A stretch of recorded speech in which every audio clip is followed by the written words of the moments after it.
All right, we are live. Back again. It's good to be back with you all here as my camera tries to escape its mortal coil there. Thanks for joining me, everybody. I see Diane in the chat, Sam, and I'm sure Wolf is slinking around somewhere out there causing chaos and mayhem. And apparently I got a chemical to the face right before doing the stream, so we'll see how the eye does. All right. So we're going to talk about the shutdown battle that's going on right now between the GOP, Donald Trump, and the left, the Democrat Party, and the blame game is ongoing.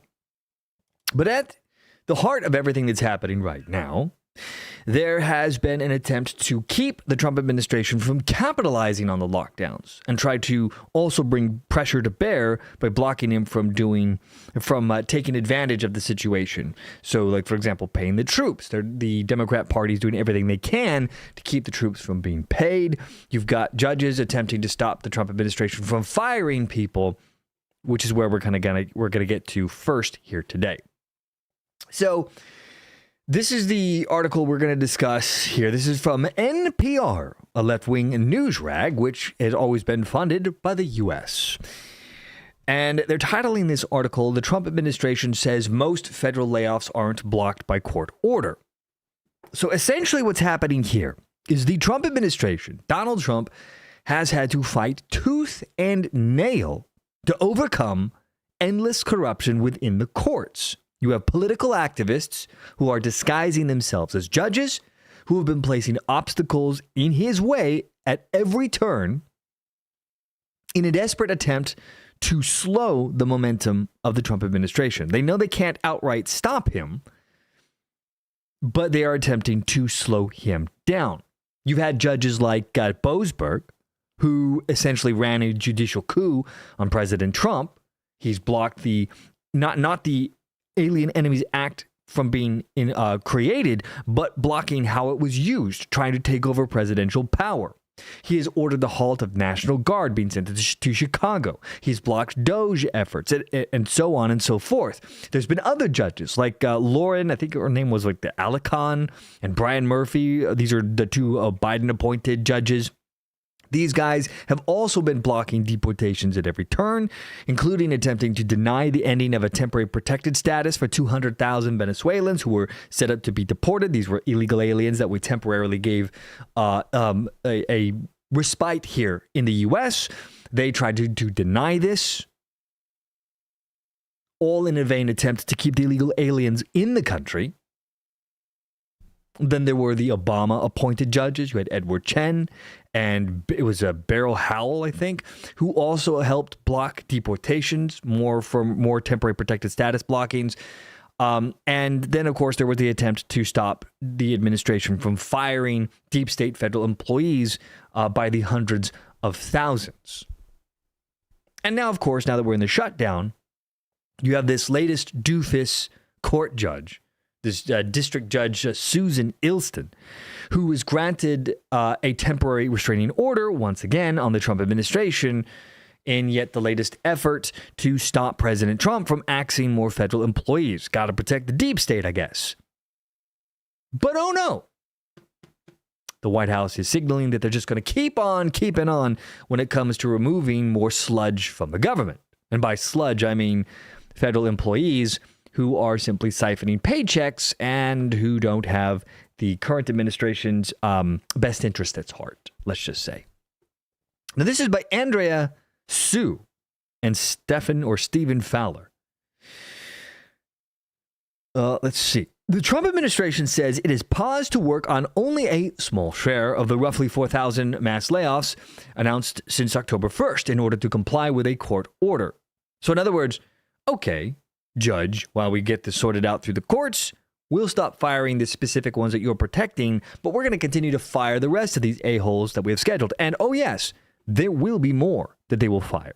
in the coming days if the shutdown continues.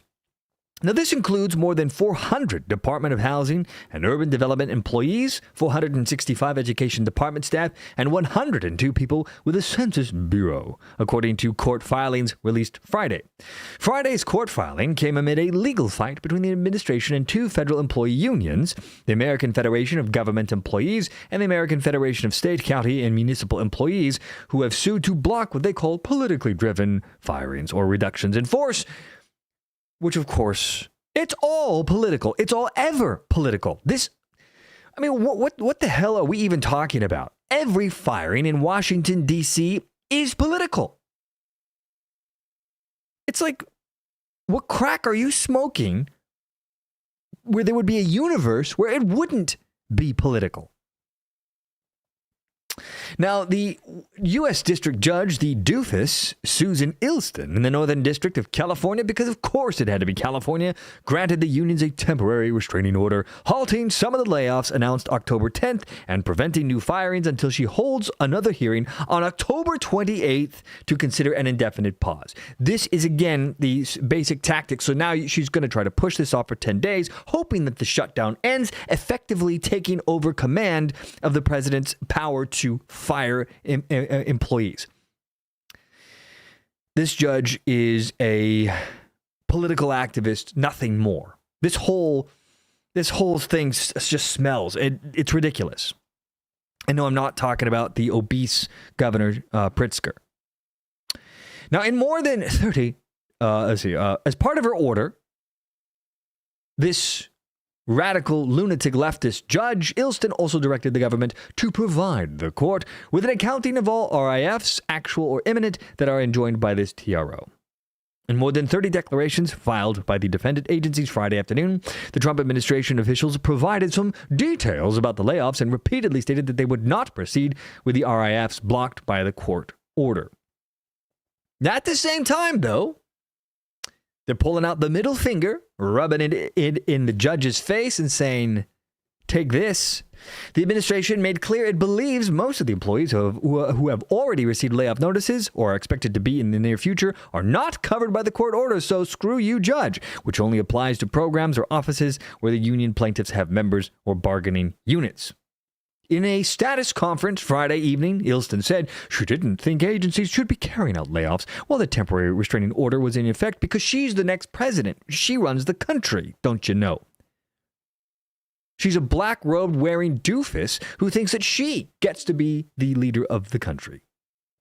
And she's urging the government to err on the side of caution. Listen to me, I am a dumbass judge who has more power than the president because reasons. Now, Illston also described this moment as a terrible situation, added, we ought not to make it worse. Well, she can go fuck herself, honestly. Who the fuck is this judge to tell the president who he can fire and who he can't? Err on the side of caution, my ass. The government's freaking shut down. There's no money. Now, the government's attorney, Elizabeth Hedges, repeatedly told the judge that the government was doing everything it could to comply with her order. That is a good attorney. Tell the judge what you want to hear while you tell them to go pound sand and do what you want to do anyway. The plaintiff's attorney, Danielle Leonard, repeatedly said the government had taken too narrow an interpretation of the order. In some cases, agencies indicated they believe the court does not apply to their employees because their agency no longer has an obligation to bargain with the unions. They need to stick it to this judge at every path that they can. Honestly, if it were me, I'd just tell the judge to go pound sand, but that's why I'm not president, I guess. Now, Thomas Nagy, or whatever, a human resources official with the HHS, referenced the executive order in his declaration to the court about the 982 RIFs at the HHS announced since the shutdown. He said, HHS has not issued any RIF notices implicated by the court's TRO. Although the CDC did previously have AFGE bargaining units, HHS already terminated the relevant collective bargaining agreements on August 26, pursuant to Executive Order 14251.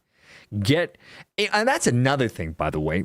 You should not have unions in the federal government. Never. in the federal government. That's the one place you cannot have unions with their stupid collective bargaining.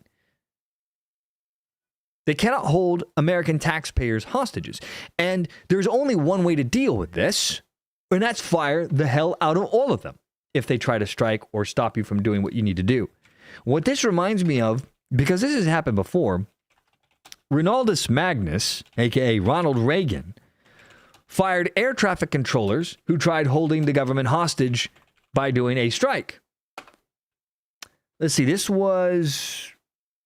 This was 19... Let's see if I got my dates right here. Not 1960. Was this 1968? Let me just double check here.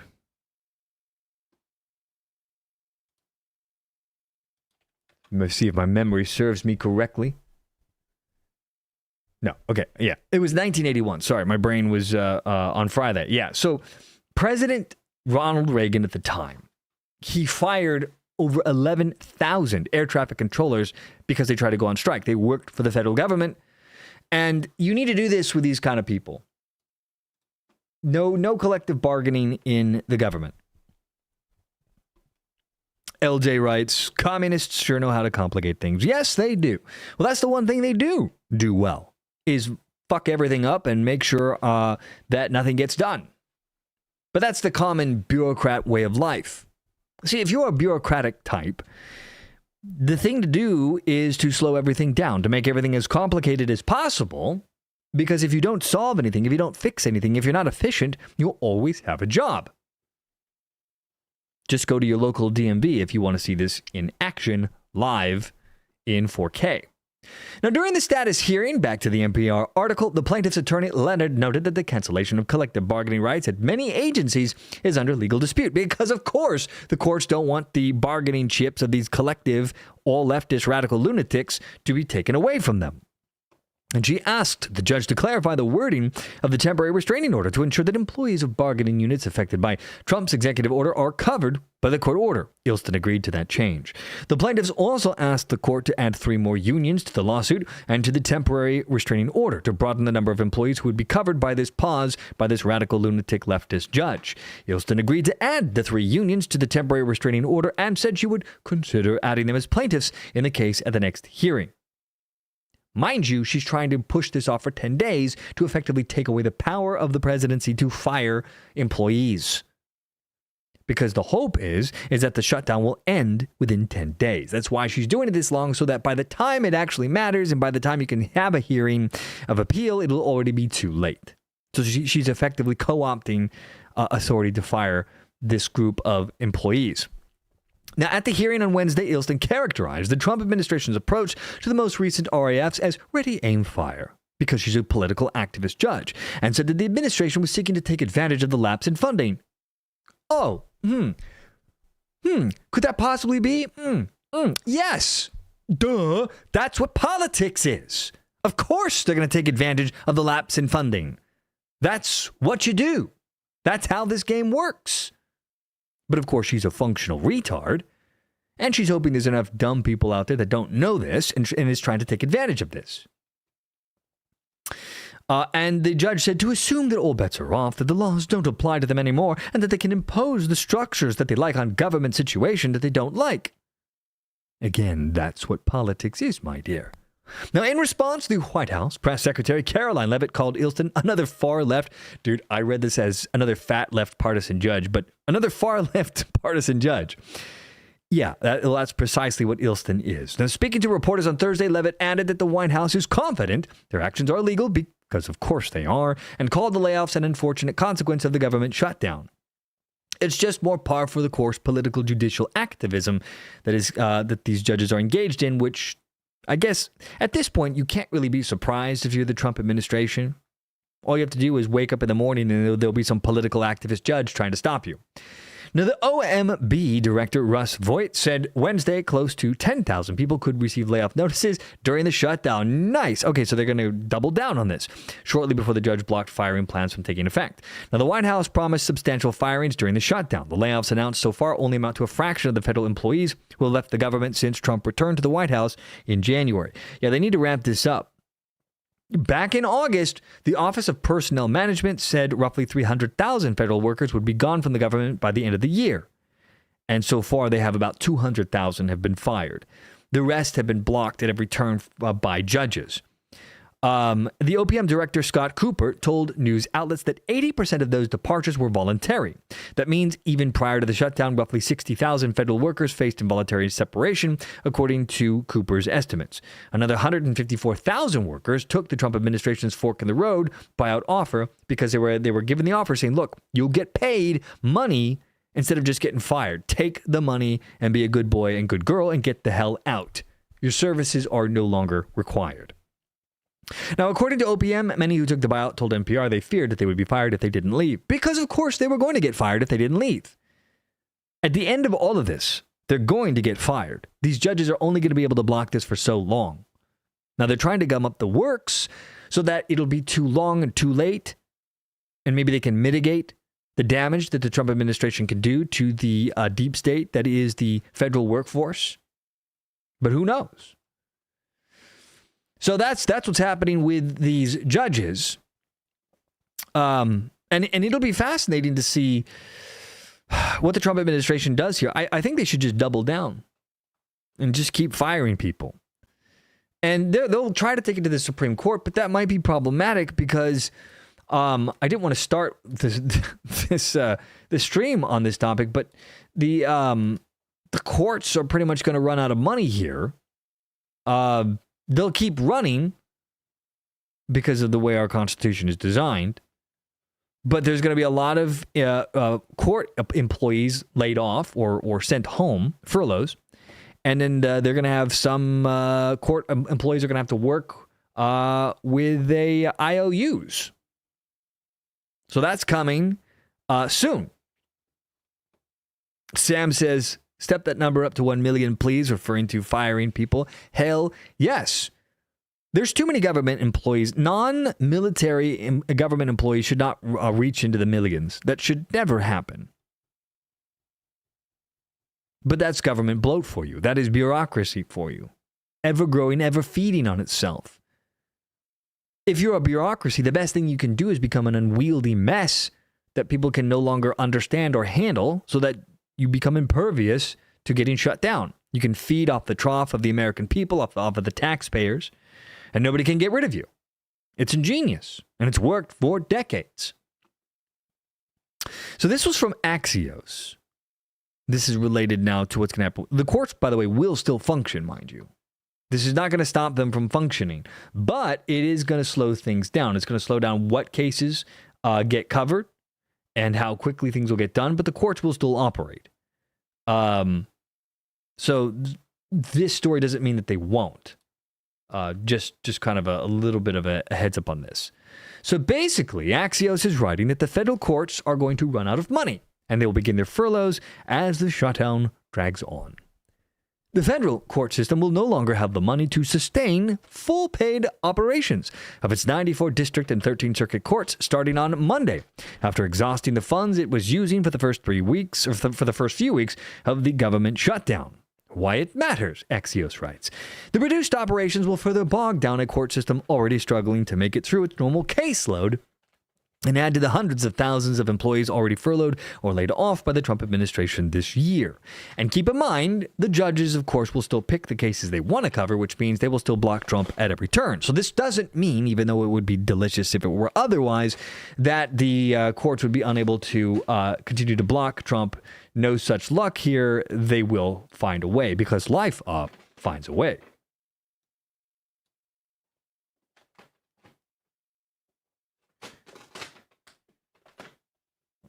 Got cats playing over here.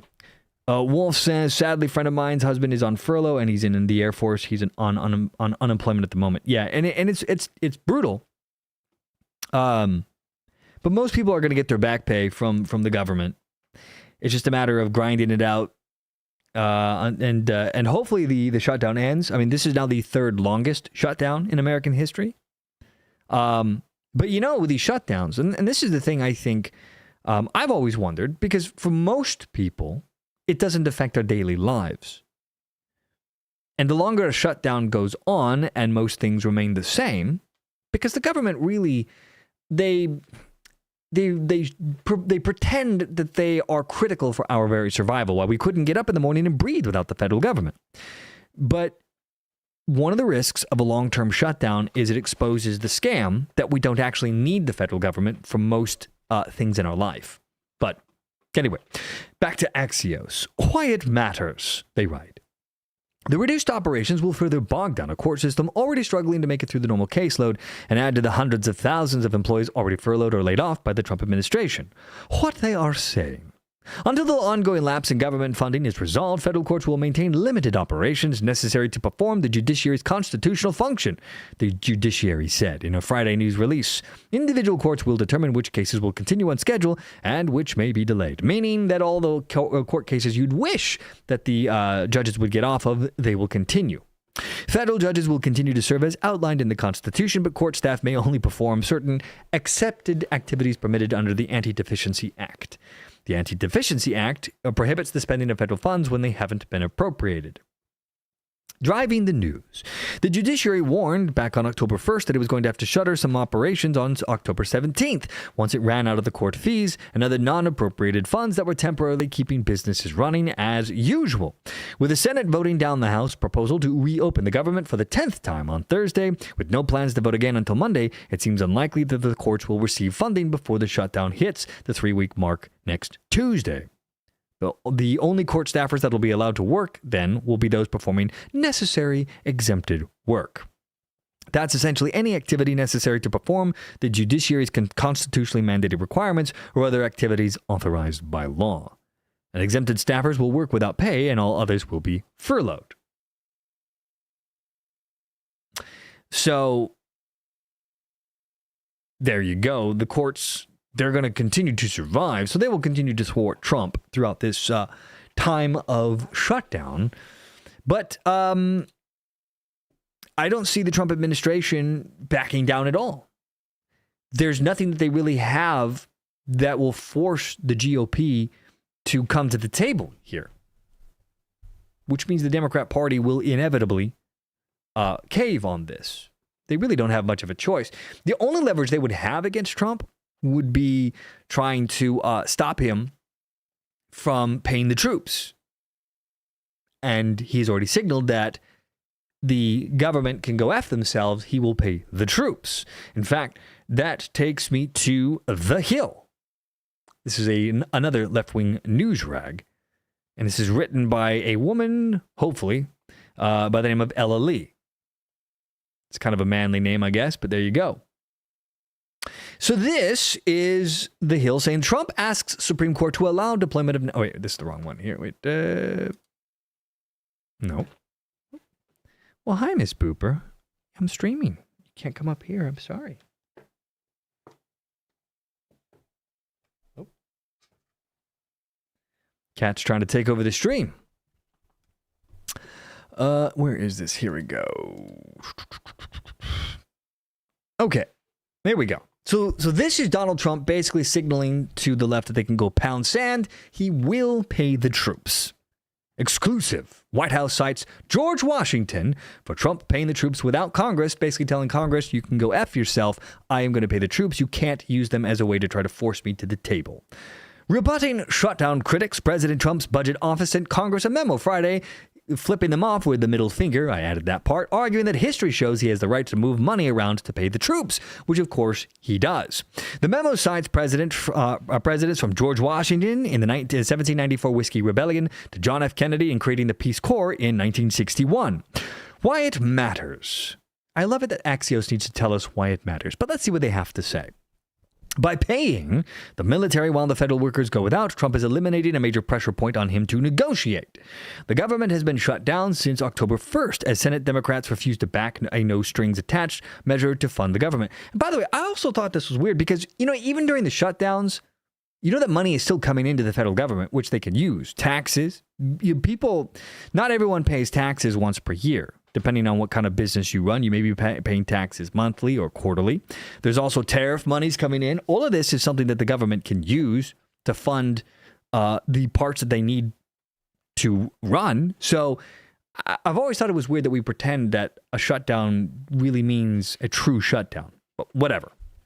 Now, the Democrats say that Trump wanted to that they want Trump to agree to permanently extend subsidies for some Affordable Care Act enrollees, including your friendly neighborhood illegal aliens, the ones that are breaking into the country, stealing things from the U.S., breaking the law constantly and flipping us all off and saying, nah, we'll someday become citizens, which, of course, is a non-negotiable if you're Donald Trump. The only way he would ever lose his base would be to back down on illegal immigration. So there's no way he's going to cave on this.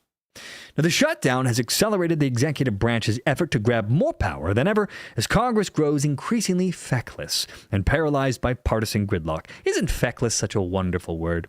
Zooming in, the 5-page memo from the White House Office of Management and Budget was drafted to oppose critics, accusing Trump of violating a basic constitutional principle that is supposed to limit the executive branch from spending that's not authorized by the legislative branch. The memo is arguing the failure to pay troops is an emergency because, as Trump said in October 15th order, it presents a serious and unacceptable threat to military readiness and the ability of our armed forces to protect and defend our nation, which of course it does. All you have to do is look at human history to know what happens when you can't pay the troops. Look at Rome. How did they end up with Gaius Julius Caesar, you ask? Now, armed with that justification, the OMB is claiming that Trump can move money around, specifically by raiding the Research, Development, and Test and Evaluation Fund. Since this RDT&E pays civilian salaries during normal times, the White House posts that no harm in spending the money on military salaries in this emergency because the money is just sitting there unused. Yeah, if you're a civilian, no offense, but when it comes to it, we got a shutdown or with no money, you take the money from the civilians and you give it to the military. That's priority one. Zooming out, Axios writes, the memo is the latest in a slew of what one official called creative ideas by the OMB director Russ Voigt to keep the government running that are preferable to Trump and squeeze the Democrats. Because remember, if they have nothing to force Trump to come to the table on, then they're just whistling Dixie here. There's no out. And the Democrats, I just don't know. I don't see how they are going to be able to get away with this.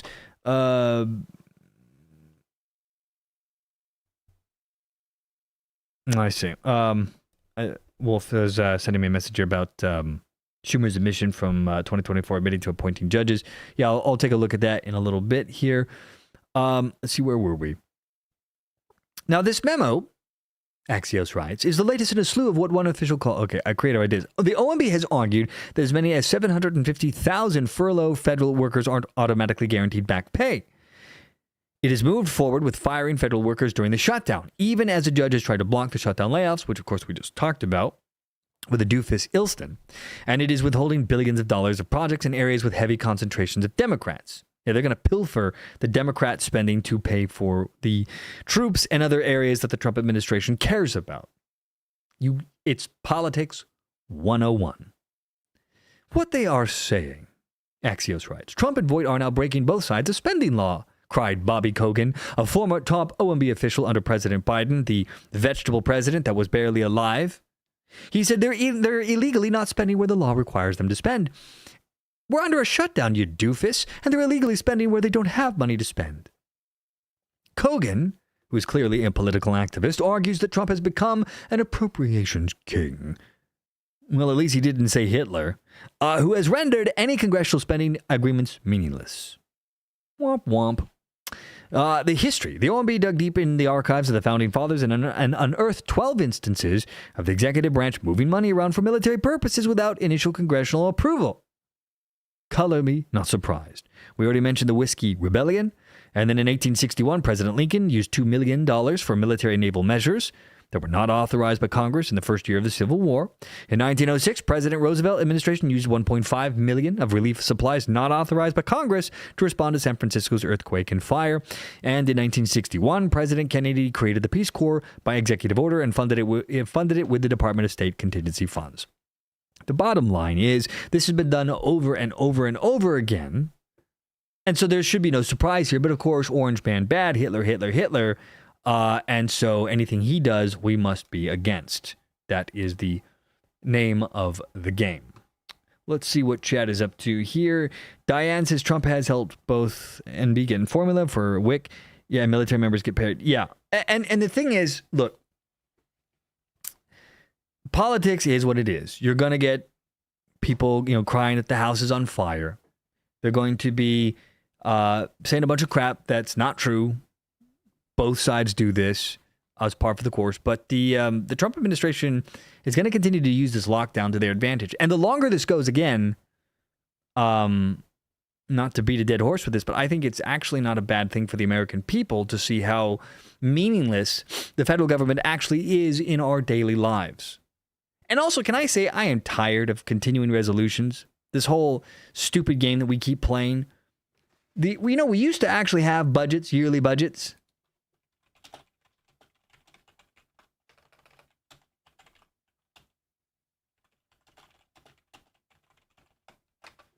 Let's see how long this has been going on. Because I think the last time we had a balanced budget, of course, was during the 90s. And yeah, so, Jesus.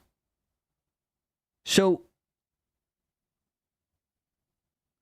we've been doing continuing resolutions.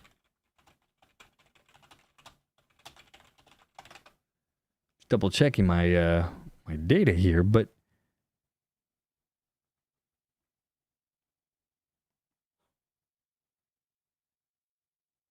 yeah, so since 1998, we have done 134 continuing resolutions rather than passing actual budgets like they're supposed to. The stuff never ends with these guys. And of course, it's all political football designed to do this very thing, to get us all worked up and be, worried and scared. So, bottom line is, my friends, I don't see them stopping Trump here. And these corrupt judges are not going to be able to stop the Trump administration from firing employees. And they need to double down on this. They really do. You need to take this right back at the courts, fire as many of these people as you possibly can, make them play catch up. Because they have the ability to do this. Why play games with these courts? I swear, I am so sick and tired of corrupt judges. Yeah, so that's pretty much the main story I wanted to talk about today with you guys.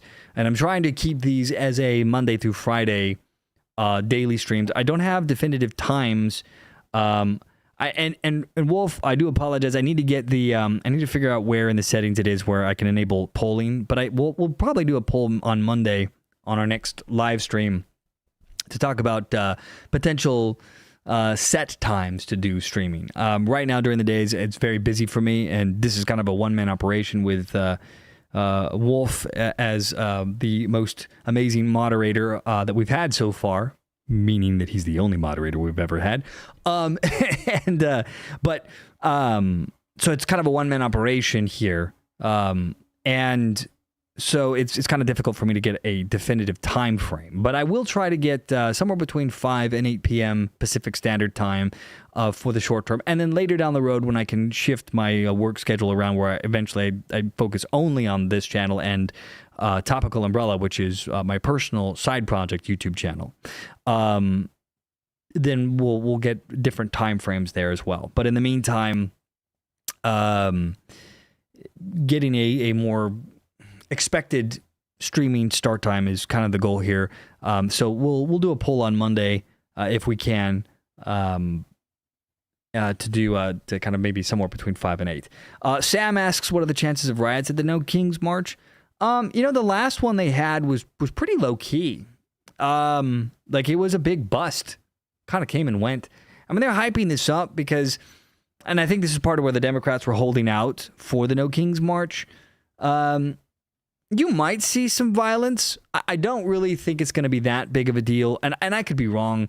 But after the last one, which was such a nothing burger, I don't see how this is going to be more of the same. Because, look, human rage and emotions have a finite supply. For example, you can't stay angry forever. I mean, I guess maybe some people can, robots and artificial intelligence maybe, but humans tend to not be able to do this.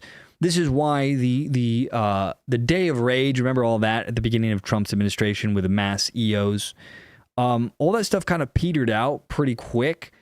because there's really, I mean, how many times can you say Orange Man bad? How many times can you say Hitler, Hitler, Hitler, and at large expect the overwhelming majority of the Democrat Party to be enraged and frothing at the mouth? Yes, there's the lunatic radical weirdos. Yes, there's the ones that are being paid. There are the Antifa types. But in general, these guys, outside of the paid actors and the radical lunatics, most regular folks aren't going to sit there frothing at the mouth 24/7 forever. And so I think at this point, it's kind of like, okay, Orange Man bad, Hitler, Hitler, Hitler. We're still doing the same thing. And I think what they're also hoping is that people are going to get angry about this shutdown. But again, this is a big miscalculation here by the Democrat Party because most people's lives are not directly affected by the federal government shutdown. It's just not.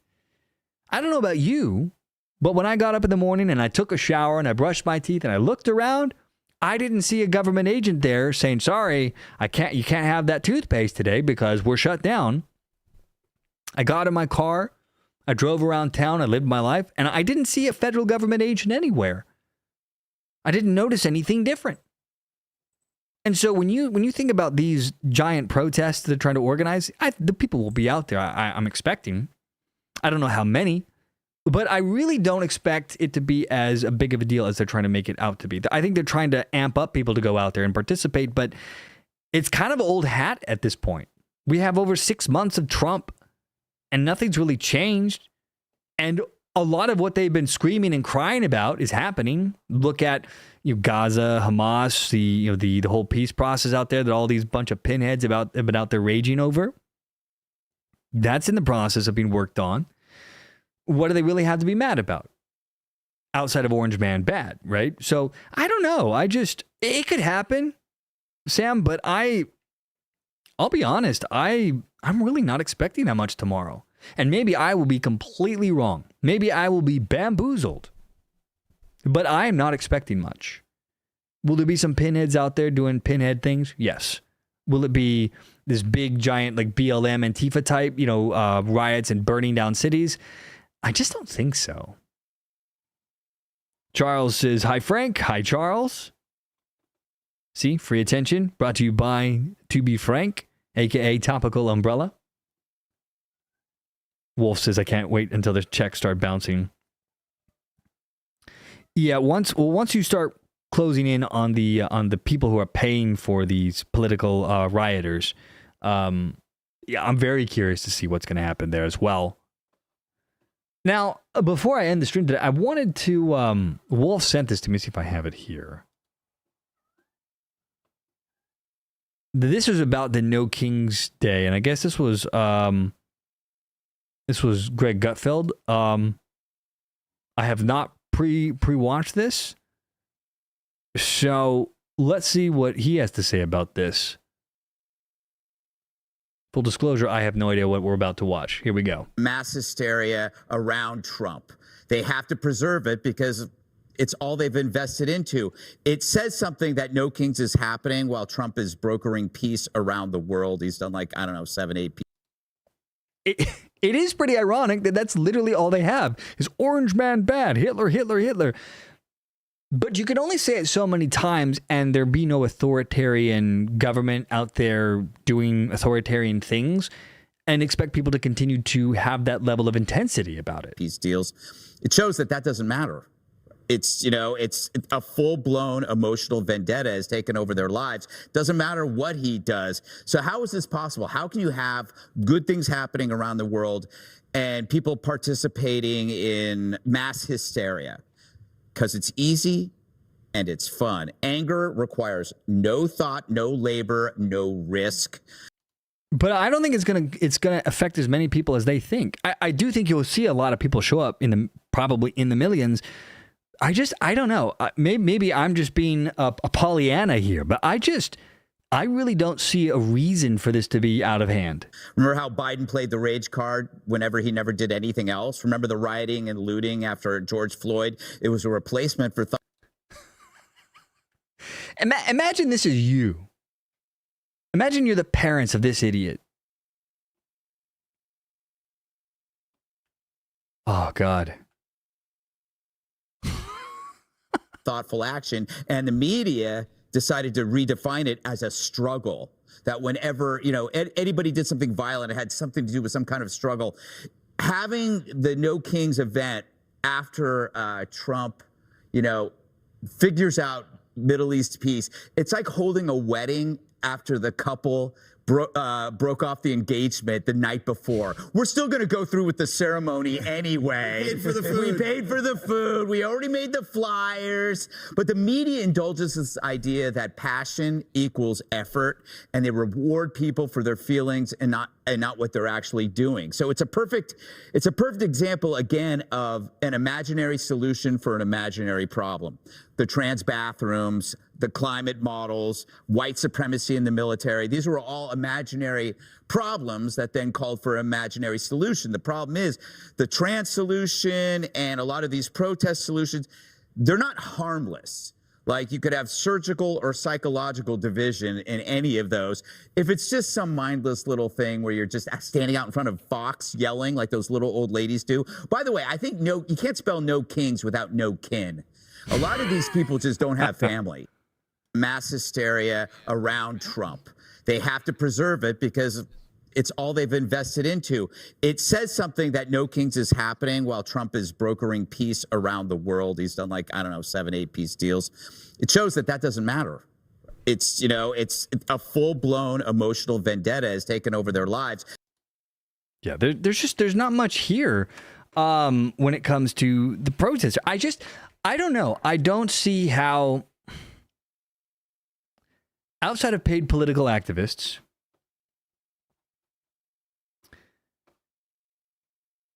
I don't know where the rage would come from at this point. I mean, sure, there's going to be the Karens, right? The Karenocracy, I expect, will be out in force.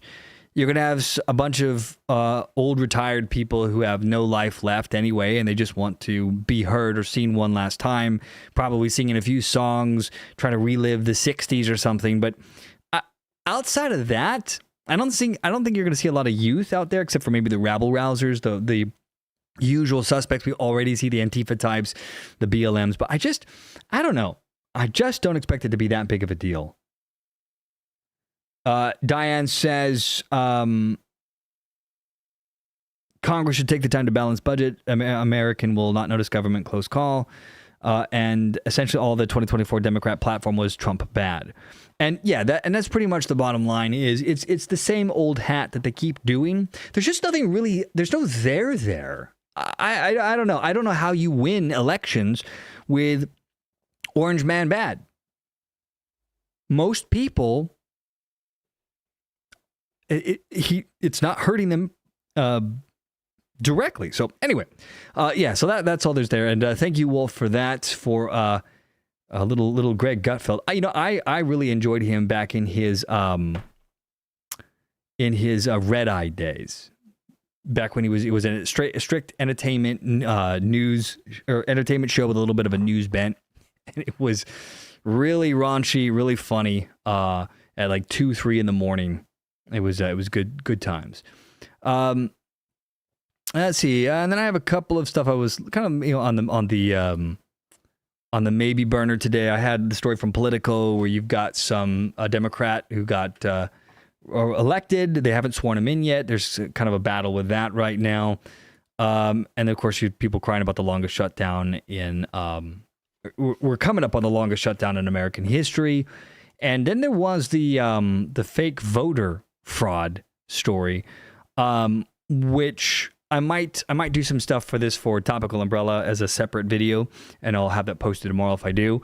But basically, you had about 500-600 people who were fraudulently registered to vote in Minnesota. And so you got the committees discussing this and the potential dangers that this poses.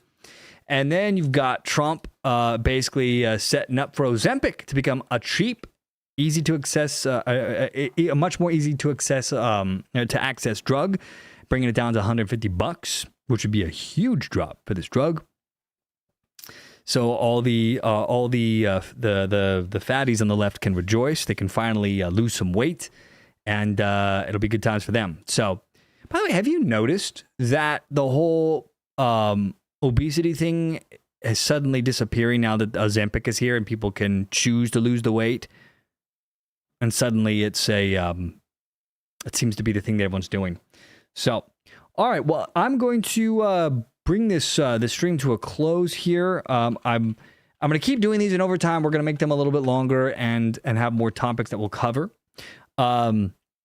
For those of you who have been following this channel for any amount of time, you know that this used to be a medical news channel, and then I never did any streaming up until literally just a couple of weeks ago. This is kind of a lot of fun for me to jump into, but it's a different it's a different vibe for sure, and I'm going to continue to do this. And this, by the way, this is Topical Umbrella for those who want to see my personal project, which I'll be spending more and more time creating. There's more sarcasm, more humor here, and you can see this little video here where Trump trolls the Democrats with the sombrero hat there. You can find this channel at youtube.com at topical, not tropical, but Topical Umbrella. And I'm sure we'll get that linked in the chat. And then I'll also do Twitch, but not very often, although that will be changing, and that'll be at twitch.tv/Topical Umbrella. And there I'll be doing more React videos to other content creators, and I'm going to start dabbling into that. But as ever, always, my friends, thank you so much for joining me today. I really appreciate you guys coming in, and over time, I'm going to try to keep expanding how in-depth these live streams are. Again, this is kind of a learning curve for me, so I really appreciate you guys bearing with me with this process. But I love it. I like being able to actually interact with you guys in real time. It feels a lot more fresh for me, and it's more fun. And I'm gonna kind of keep messing around with the concept here, but I'm gonna keep doing these. So again, thank you everybody for joining me. Thank you, Wolf. Thank you, Diane, Sam, and everyone else in the chat today. I appreciate all of you guys, and I will see you all in the next stream, which will be Monday. I'll see you then.